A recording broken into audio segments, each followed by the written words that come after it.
Everything I am, they hate. Everything I say, I want to fucking, try to kill a man and get paid. They fucking hate. The first day I trained, I got the shit kicked out of me, covered in blood, bro. Like, first moment in my life I ever felt happy. You've managed to go through being fucked up to becoming one of the best fighters in the world. Yeah. That's the hard path. When I was younger, bro, I went through some traumatic. You're a neo-Nazi. The fuck are you talking about? Every night, I would go to bed thinking like, oh shit, my mom's gonna die tonight, My father, abusive alcoholic, drank. Everything about him I hated. My mom bought us guns. I was like in fucking elementary school with a loaded gun in my room, Because my dad would get home drunk, start drinking at like 6, and like just be up until like 3 in the morning, just like tell my mom she's a whore, he's gonna kill her. Sleeping under the bed, just laying underneath the bed, like as they're fighting, because I think my dad's gonna kill my mom. Wow, he was that violent? Yeah, he's just a coward, So every day my mom would come back from work, I'd be fucked up with bruises. I had bruises all over my chest. Dude, I remember like laying in bed. Like I remember I stopped believing in God, man. Like fucking, I stopped believing in God when I was in elementary school. I was laying in bed crying, thinking about killing myself. And when I think of a kid, I cannot recall one good memory. Not one fucking good memory as a kid.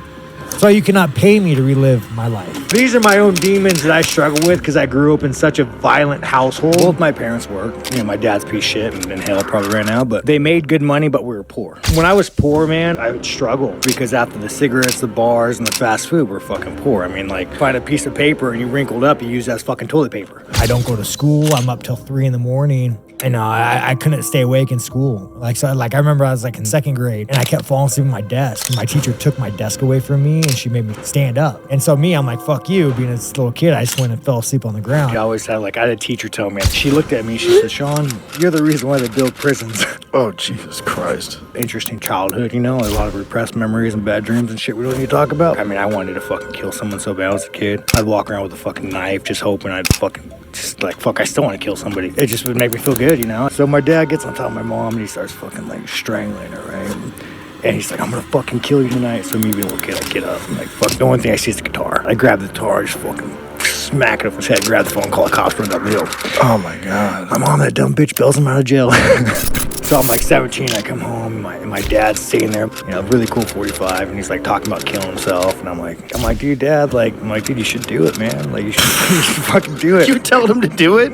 Well, I'm like, dude, your wife's cheating on you, like, you're fucking poor, like, you're a drug addict, like, dude, I mean, it was rough, man, like. I actually went through, this weird, neo-Nazi white supremacist phase when I was younger. I got kicked out of high school for hate crimes. Did you really? Yeah, I didn't graduate high school. I didn't graduate elementary school. Me, I had these deep racist thoughts from a kid to about 14. I love that shit. That's why I wanted. I wanted to look like a piece of shit white supremacist. So I went to a gym just because I didn't look like a bitch and I fucking loved it. First moment in my life I ever felt happiness. When I was a kid, I was 14, training at a gym, and there was a guy named Zach Light. This guy's a hero to me. I'm watching him teach cardio kickboxing. I'm like, oh man, this guy's so fucking cool. He's the life that I want. I started training because I was an angry fucking kid. I turned out I love sparring, and it just makes me happier. I mean, dude, I was so fucking angry. And that was the best thing about fighting for me is I could go in the garage every Friday night, Saturday night, and just hit the bag all night long. So I would just be in the garage where all these fucking parties and debaucheries were taking place, and I would just be in the garage fucking smacking the bag. Bop, bop, bop, bop. I didn't fit in. It was really just a way, Sean's not weird, he's a fighter. UFC 171 Fight Week, I'm alongside UFC newcomer, Mr. Sean Strickland. When I went to Millennia, I was still with King of the Cage, and I was wanting to move on to the UFC for a long time. UFC's fucking great, dude. It's the best sport in the world, and anybody can do it. I shouldn't be here. I shouldn't be making what I'm fucking making in life. UFC gave me an opportunity. I think that sparring and training is a form of therapy. Why do you think I spar so much? Yeah. I remember crying, after I got done sparring, I didn't even know when I think about it, it makes my eyes water. I'm making more money than I should have made, but the UFC is the last beacon.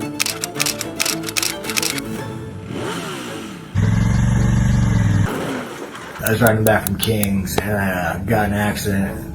It wasn't my fault, but I've been blacked out for a good minute. When I was in my motorcycle accident, man, I fucking tore. I'm still missing my quadricep. I started crying. I was crying because I just seen my dreams just drift away. That was one of the hardest things. Do you think after your motorcycle accident, you became a different guy, you think? And when you get into that car accident, did you think that happiness was gone? It sucked. Every doctor I spoke to was telling me that, hey, you can fight for sure, but you probably shouldn't fight. The hardest thing was just kind of telling these doctors to shut up, like, you don't know what I can or can't do. I'm a man of motorcycles. As we all know, I almost died in one. I remember him having the motorcycle accident. I stay up with him, checking on him from time to time, and Sometimes people make compromises, and sometimes people have to make very difficult choices. Mentally, you have to be ready to die for this. I'm here. I would give my life for this. I want this. Whatever happens will happen. That's the mindset. And this is like what makes Sean Strickland so damn great. Sean's a guy that will help anybody and everybody. Bro, get the fuck up. You've been on the ground for a minute. Let's go.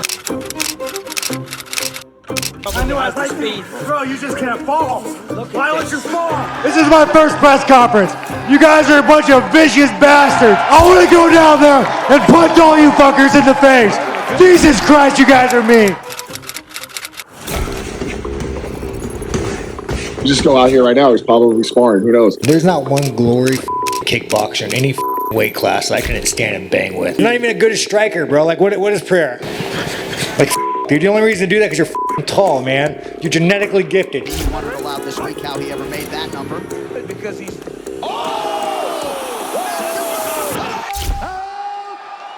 Hey guys, I slept it off, and it still fucking sucks. But I want to give a big thank you. I don't really see anything that he has for me that I haven't seen before. Who wants to see a fight? Let's fucking go! God damn, you guys are fucking awesome! UFC is a common man sport. Any person on this planet could wake up one day and be like, I want to be a UFC champion. When you argue with a fool, those who are watching can't tell who's who. Just trying to keep his head in the fight and just, hey bro, we're gonna train and do everything like we have a title fight. I guess I'm just amazed that Strickland has found a way to make Adesanya play the mouse the entire time. He has. For the winner! Dreaming, am I gonna wake up? Somebody hit me. Sean, everything you have been through, my man, in your life has always propelled you on to greater things. So there's this drunk guy, and he's outside Sean's apartment. Sean sees him, so he just throws the guy down on the ground, points a gun at him, and he's standing on him. So he was driving drunk. He stomped out a girl. He jumped into his car and drove off. He hit a curb, then jumped down and tried to hide at Sean Strickland's house. What a wrong house to break into. That's karma. That is the universe sending you to the wrong spot. Am I dreaming? Am I gonna wake up? Somebody hit me. Oh my God. What is my job? I take my clothes off and I shorten my life and I beat the living out of myself for the enjoyment of it. I hate fucking fighting. Fighting sucks, dude. Whenever you look at UFC fighters and you want to be this, understand, most of us end up poor, broke, and regretting our life choices.